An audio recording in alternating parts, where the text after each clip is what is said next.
हमारे बहुत से जो है ना वो लोग इस क्रायोफ्यूज मशीन के न होने की वजह से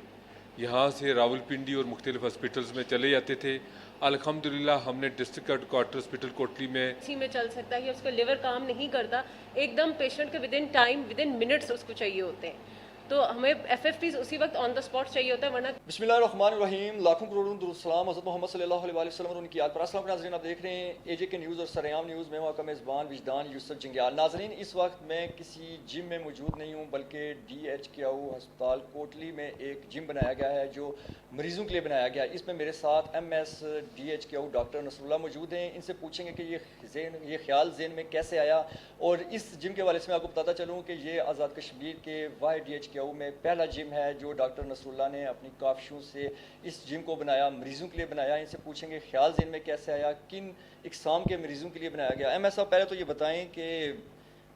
अस्पताल में आपने जिम की बुनियाद डाल दी, ये ख्याल ज़हन में कैसे आया? जी बिस्मिल्लाहिर्रहमानिर्रहीम। सबसे पहले आपका बहुत बहुत शुक्रिया कि आप गाहे बगाहे हॉस्पिटल आते रहते हैं और हमें पॉजिटिव फीडबैक और नेगेटिव फीडबैक दोनों देते रहते हैं। तो इससे जो है ना हम हॉस्पिटल में जो है ना मज़ीद बेहतरी लाते हैं। जहाँ तक आपने जिम का जिक्र किया, तो आपको शायद ये मालूम है कि जो है ना इस वक्त जो मेंटल इलनेसेस हैं वो पाकिस्तान में बहुत कॉमन है, और जो हमारे जो है ना आए रोज़ इधर उधर से आप देखते रहें कि बहुत से ऐसे केसेस आते हैं जिनको जो है ना वो मेंटल इलनेस की ट्रीटमेंट की ज़रूरत होती है। और ये एक ऐसा जो है इलनेस है जिसमें जो है ना आम बंदे को पता नहीं चलता कि जो है ना वो शायद मेंटली तौर पे वो कितना डिप्रेशन में है, कितनी एनजाइटी है। और आजकल के इस जो है दौर में जो है ना ये बहुत कॉमन डिजीज़ है। तो इस वक्त जो है ना वो जब हमारे यहाँ पे WHO के हेड डॉक्टर पलीथा हैं, उन्होंने यहाँ पे विज़िट किया कोटली में, तो उस वक्त हमने इसी जो बैकग्राउंड मैंने आपको बताया मेंटल इलनेसेस की जो केसेस ज़्यादा होने की वजह से, तो हमने उनसे रिक्वेस्ट की कि जो है ना, क्योंकि कोटली एक बड़ा डिस्ट्रिक्ट है, इसके साथ मज़ावाती डिस्ट्रिक्ट हैं, वहाँ पे बहुत से पेशेंट इन डिजीज़ के साथ यहाँ पे आते हैं, तो काइंडली हमें यहाँ पे जो है ना वो आप जिम प्रोवाइड करें ताकि हम जो है ना उन लोगों को यहाँ पे जो है ना एक्सरसाइजेज वगैरह करवा सकें। और दूसरा हमारा, क्योंकि आपको पता है हिली एरिया है, बहुत से ऐसे जो है ना लोग यहाँ पे आते हैं जो CVA के साथ हैं, बाकी बीमारियों के साथ भी, तो उनको भी जो है ना रिहेबिलिटेशन की ज़रूरत होती है। तो इस ज़रूरत को मद्देनज़र रखते हुए जो है ना उस वक्त जो है ना वो जब उन्होंने यहाँ पे विज़िट किया, तो हमारे मिनिस्टर हेल्थ निसार अंसर अब्दाली साहब ने, उन्होंने भी उनको जो है ना इस पे कहा जी कि यहाँ पे ये जिम होना चाहिए। हमने भी उनसे रिक्वेस्ट की, तो हमारी इस जो है ना काविश को, हमारी इस रिक्वेस्ट को उन्होंने जो है ना सुना, और हमें यहाँ पे जो है ना उन्होंने जो है ना ये सामान वगैरह जो जिम का है वो उन्होंने दिया। बाकी रेनोवेशन और बाकी इसको जो है ना तैयार हमने खुद किया है। अच्छा, इसमें मैं एक बात ये पूछना चाहूँगा, वैसे भी बहुत से जो मरीज़ यहाँ पे आते हैं फिजियोथेरेपी के मतलब होते हैं, उनके लिए भी ये फ़ायदेमंद होगी। और एक जो इसमें सवाल ये है कि जो मरीज़ DHKU में एडमिट होंगे इन बीमारियों के मतलब जिनका आपने जिक्र किया, वही यहाँ जिम यूज़ कर सकते हैं? जी ऐसा है कि ये जिम जो है ना अभी हम, क्योंकि इसको अभी हमने इसकी बाकायदा इनाग्रेशन करनी है हमने, तो ये है कि इसका जो है ना वो हमने जो हमारे साथ इसका जो है ना फिजियोथेरेपी डिपार्टमेंट भी है, तो हमने दोनों को एक ही जगह न रखा है ताकि जिन पेशेंट्स को, और इवन पेशेंट्स को नहीं बल्कि ये हमारे जो है ना हमारे वर्क फोर्स है, हेल्थ वर्क फोर्स, उनको भी इन चीज़ की ज़रूरत होती है। तो इवन हमारे डॉक्टर रात उनको, हमारे जो है ना बाकी जो स्टाफ है सारा, उनके लिए भी हमने ये टाइमिंग रखनी है, इसको हमने एडजस्ट करना है कि पेशेंट्स भी यहाँ पे आ सकते हैं और हमारे डॉक्टर्स और हमारा जो है ना वो बाकी अमला भी यहाँ पे इससे मुस्तफ़ीद हो सकता है। तो ये जो है ना, और पेशेंट्स जो जिस तरह आप कह रहे हैं कि फिजियोथेरेपी डिपार्टमेंट में आएंगे, तो उनके लिए इंशाल्लाह जो है ना ये बड़ा सूदमंद साबित होगा जो है वो। नाजरीन, आज हम DHKU अस्पताल कोटली में मौजूद हैं। ये जो जिम के वाले से हम डॉक्टर नसरुल्लाह साहब की गुफ्तगू आपने सुनी, लेकिन अभी हम आपको मज़ीद DHKU अस्पताल में घुमाएंगे और डॉक्टर नसरुल्लाह ने एक और इनकलाबी इकदाम किया, वो क्या है, देखते रहिए ये वीडियो। जिस तरह आप पूछ रहे हैं कि क्रायोफ्यूज मशीन के मतलब कुछ बता दें, तो मैं यहाँ पे आपको ये बताता चलूँ कि हमारे बहुत से जो है ना वो लोग इस क्रायोफ्यूज मशीन के न होने की वजह से यहाँ से रावलपिंडी और मुख्तलिफ हॉस्पिटल्स में चले जाते थे। अल्हम्दुलिल्लाह हमने डिस्ट्रिक्ट हेडक्वार्टर हॉस्पिटल कोटली में क्रायोफ्यूज मशीन जो है इंस्टॉल की है। तो इस वजह से जिन लोगों को एक हमारा ब्लड का कंपोनेंट रहता है फ्रेश फ्रोज़न प्लाज्मा जिसको कहते हैं FFPs,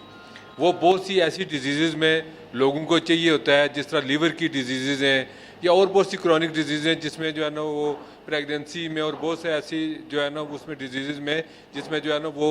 ये कम हो जाते हैं, तो इस वजह से लोग रेफ़र होते थे। अब यहाँ पे हमने ये मशीन इंस्टॉल की है विद हेल्प ऑफ जो है ना हमारा एजे के हेल्थ डिपार्टमेंट और जो है ना हमारी पूरी टीम ने इसमें काबिज शामिल है। तो अब जो है ना रेफरल और बहुत से ऐसे लोग जो प्लेटलेट्स जिनको लगते थे वार्डों में हमारे एडमिट होते थे, और जो आपको पता है कि आज का रावलपिंडी जाना आना उसके अखराजात किस तरह लोग वो कर सकते थे, तो ये हमारे जहन में था जी कि हमने ये वाला इनिशिएटिव भी हॉस्पिटल कोटली में जो है ना वो हमने ये चीज़ लगानी है। तो अल्हम्दुलिल्लाह हम अपना टारगेट अचीव करने में कामयाब हो गए और हमने जो है ना वो यहाँ पे 24/7 जो है ना वो लोगों को ये चीज़ें प्रोवाइड करना शुरू कर दी है। आप मेरे अकब में और मेरे साइट पे देखेंगे कि वो आप बाद में दिखाएंगे कि इसके बहुत से कंपोनेंट्स हैं जो इसके जो है ना वो प्लेटलेट्स और जो है ना ये जो हमारे FAPs बनाने में जो है ना वो शामिल हैं वो सब चीज़ें, तो वो आपको बाद में देख लीजिएगा। और अल्हम्दुलिल्लाह मुझे फ़ख्र है अपनी पूरी टीम पे जिन्होंने दिन रात मेहनत करके और भी बहुत सारी चीज़ें यहाँ पे जिस तरह अब हम जो है ना नियर फ्यूचर में यहाँ पे हम जो है ना वो जो बाकी टेस्ट यहाँ पे रहते थे जिसमें जो है ना वो हमारा जो है ना वो एलेजा मेथड से हेपेटाइटिस B और C की स्क्रीनिंग है और उसके साथ ब्लड कल्चर के टेस्ट वो भी हम करीब इंशाल्लाह हफ्ते 10 दिन में जो है ना यहाँ पे स्टार्ट करने जा रहे हैं। ये बताएं कि ये कोटली में जो है पहली दफ़ा जो है ये मशीन आप DHQ में अवेलेबल है, और ये जो प्राइवेट सेक्टर के हॉस्पिटल है इनके लिए भी ये सहूलत अवेलेबल है? जी जी ये इंशाल्लाह जी ये प्राइवेट सेक्टर्स के तमाम हॉस्पिटल्स को इंशाल्लाह हम ये फैसिलिटी प्रोवाइड करेंगे। हमारे जो नेबरिंग डिस्ट्रिक्ट हैं, हमारा पलंदरी का डिस्ट्रिक्ट है, पुंछ का डिस्ट्रिक्ट है और बाकी जहाँ से भी, क्योंकि देखें डिजीज़ कहते हैं बिहाइंड द बाउंड्रीज होती हैं, तो जिस चीज़ को भी ज़रूरत होगी इंशाल्लाह जो है ना हम ये जो है ना प्लेटलेट्स और FAPs जो है ना वो प्रोवाइड करेंगे। बहुत शुक्रिया जी। डॉक्टर साहब आप क्या कहना चाहेंगे, ये जो कोटली के लोगों के लिए खुशखबरी है, ये MS साहब की काविशों की वजह से जो है ये नई और जदीद जो है वो मशीन आई है कोटली में, तो क्या कहना चाहेंगे, ये कोटली के लोगों के लिए बड़ी खुशखबरी है? सर ये बहुत फ़ायदे की एक चीज़ है, इसलिए कि FFPs और प्लेटलेट्स जब पेशेंट होता है DIC में चल सकता है या उसका लिवर काम नहीं करता, एकदम पेशेंट के विदिन टाइम विदिन मिनट्स उसको चाहिए होते हैं। तो हमें FFPs उसी वक्त ऑन द स्पॉट चाहिए होता है, वरना काफ़ी एक्सपायरीज हो सकती हैं OT वगैरह में। इसी तरह प्लेटलेट्स जो है, जिस तरह डेंगू का सीज़न आता है या काफ़ी सारे वायरल इन्फेक्शन या कोई भी डिजीज़ हो, प्लेटलेट्स बहुत डेंजरस चीज़ होती है। अगर ये कम हो जाए, मतलब इनकी एक रेंज होती है 150, अगर इससे कम हो जाए 50 तक हो जाए 30 तक हो जाए, पेशेंट का एकदम ड्रॉप हो, उसकी ब्लीडिंग स्टार्ट हो सकती है, इंट्राक्रेनल ब्लीडिंग हो सकती है। हमारे छोटे न्यूनेट्स हैं, बेबीज़ जो होते हैं ICU में होते हैं, अब वो इतने कम उनका वेट होता है, उन्हें सिर्फ 10-15 ml चाहिए होते हैं, लेकिन वो नहीं अवेलेबल होते हैं, जिसकी वजह से पेशेंट जो है वो पिंडी तक जाते जाते एक्सपायर हो जाता है। तो होपफुली इंशाल्लाह अब हमने QC मेंटेन, क्वालिटी सब कुछ मेंटेन किया हुआ है, हमारे पास सब कुछ है। प्लेटलेट्स के अलग है, सेपरेटर अलग है, एजिटेटर है। इंशाल्लाह प्लेटलेट्स और FFPs का इशू नहीं होगा और इंशाल्लाह इससे बहुत फ़ायदा ही होगा।